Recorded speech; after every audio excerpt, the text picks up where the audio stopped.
Shalom Bapak Ibu semua, saat ini kita ada di khotbah minggu bersama Boksu Willy. Dan tema khotbah minggu ini adalah keangkuhan merendahkan orang. Amsal 29 ayat ke-23 firman Allah berkata, keangkuhan merendahkan orang, tetapi orang yang rendah hati menerima pujian. Dalam kamus bahasa Indonesia, kata keangkuhan berasal dari kata angku, yang berarti tinggi hati atau suka memandang rendah kepada orang lain atau sombong. Alkitab menegaskan jika Tuhan itu sangat menentang orang-orang congkak. Yakobus 4 ayat 6b. Pemazmur Daud juga menegaskan orang-orang yang berbuat congkak diganjarnya dengan tidak tanggung-tanggung. Mazmur 31 ayat ke-24b. Bahkan Yesaya juga menyatakan bahwa sebab Tuhan semesta alam menetapkan suatu hari untuk menghukum semua yang congkak dan angkuh, serta menghukum semua yang meninggikan diri supaya direndahkan. Yesaya 2 ayat ke-12. Seperti kita lihat apa yang terjadi dengan Lucifer akibat kecongkakannya membuat Tuhan menghukumnya. Juga dengan Sodom, kecongkakannya menjadikan Tuhan menghancurkannya. Dan hal yang sama terjadi dengan Mesir. Tuhan berkenan mematahkannya oleh karena kecongkakannya. Nah, melalui tema hari ini, yaitu tentang keangkuhan merendahkan orang, kita dapat pelajari serta merenungkan beberapa hal penting. Di antaranya, yang pertama, keangkuhan menganggap dirinya paling tinggi. Orang yang sombong dan angkuh selalu menganggap dirinya paling hebat, paling baik, paling luar biasa, paling benar, paling top, serta paling sempurna. Hati-hati. Yang kedua, keangkuhan menganggap orang lain paling rendah. Orang yang congkak serta tinggi hati akan menganggap orang lain itu lebih rendah. Kecenderungannya selalu meremehkan orang lain. Hati-hati. Yang ketiga, keangkuhan menganggap Tuhan bukan segalanya. Cenderung membatasi Tuhan dengan kepikirannya sendiri. Kurang percaya sepenuhnya kepada Tuhan. Saudara yang terkasih, keangkuhan menjadikan kita cenderung untuk merendahkan orang lain dan kurang mempercayai Tuhan sepenuhnya. Bertobatlah, katakan amin. Keangkuhan merupakan sifat atau karakter hidup yang jauh dari kebenaran. Karena keangkuhan adalah sifat sombong dan merasa derajatnya lebih tinggi dari orang lain. Kepentingan menilai diri sendiri lebih bermartabat dibanding orang lain. Nah, kita akan melihat beberapa tokoh Alkitab yang tergolong angkuh. Yang pertama, Nimrod. Kalau kita baca di Kejadian 11 ayat ke-1 sampai ke-9, kita bisa tahu dari peristiwa Menara Babel. Nah, peristiwa ini merupakan contoh di mana mereka ingin menyamai Tuhan dengan simbol membangun Menara Babel di bawah pimpinan Raja Nimrod. Jelas Tuhan murka melihat keadaan ini. Tuhan mengambil tindakan untuk mengacau balaukan bahasa mereka. Yang kedua, Raja Nebukadnezar. Kalau kita baca di Daniel 4 ayat pertama sampai ke-37, kita bisa tahu bahwa Nebukadnezar adalah seorang raja yang angkuh, sombong, dan tidak memiliki kerendahan hati. Ia melupakan otoritas Allah dengan mendirikan patung-patung sesembahan dan memaksa seluruh rakyat menyembah patung emas itu.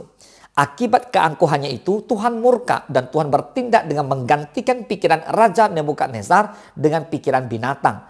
Makanannya pun adalah makanan binatang. Bayangkan. Yang ketiga, Raja Herodes. Nah, saudara, kalau kita baca di Kisah Para Rasul 12 ke 21, kita bisa tahu bahwa Herodes memiliki keangkuhan. Dengan merasa bangga dengan dirinya sebagai raja, merasa bangga dengan segala kedudukan yang ia miliki.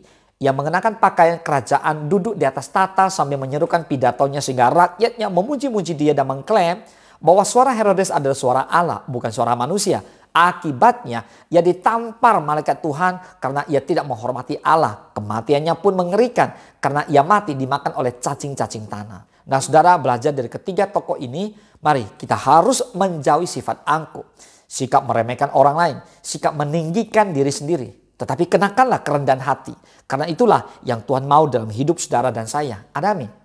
Nah, tiga hal yang perlu kita pahami berkaitan dengan keangkuhan ini adalah yang pertama, Allah menentang orang yang angkuh. Yakobus 4 ayat ke-6 dikatakan, tetapi kasih karunia yang dianugerahkannya kepada kita lebih besar daripada itu.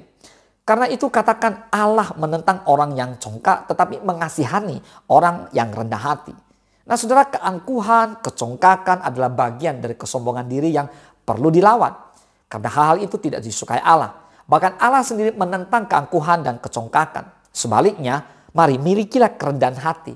Hidup karena apa adanya dan bukan karena ada apanya. Maka melalui itulah, maka Tuhan akan meninggikan kita dan memberkati setiap kita. Amin.